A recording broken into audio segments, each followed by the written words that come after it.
always dreamed as a young girl that I would have a house full of little girls to make fun, fancy, frilly dresses, and I have 1 daughter and 6 boys. Annette's family focus includes 4 grandkids.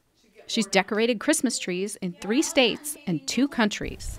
Although Annette has spent 9 years outside of the state, she will always consider Arizona her home, where the saguaro cactus will be there to greet her. Saguaro cactus. You knew you were almost home when you'd see the cactus. You don't find saguaro cactus too many other places.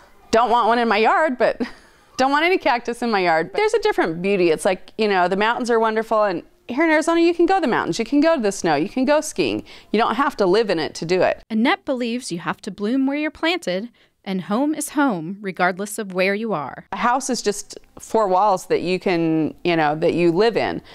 Whereas home is where you make your memories. Wouldn't matter where we lived as long as we could make memories together that they could look back on and say, Nana did this or Nana did that. You know, making those memories and building those relationships are what's important. And Annette has seen important changes in her community. Well, Phoenix has grown a lot. I remember as a kid we used to go drive past the airport, and I remember sitting out on the highway. We'd sit and watch the planes come in. And that would just be something fun that we did as a kid once in a while.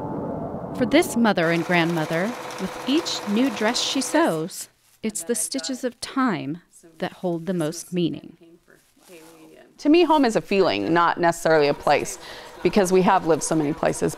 Arizona is where I made my memories as a kid. You know, it's where my parents, my grandparents, uncles, aunts, cousins were. Family is probably the best way I describe Arizona. It's like coming back to seeing a long lost friend again. You go elsewhere, but yet, if I come back to Arizona, I'm finally, right now I'm home.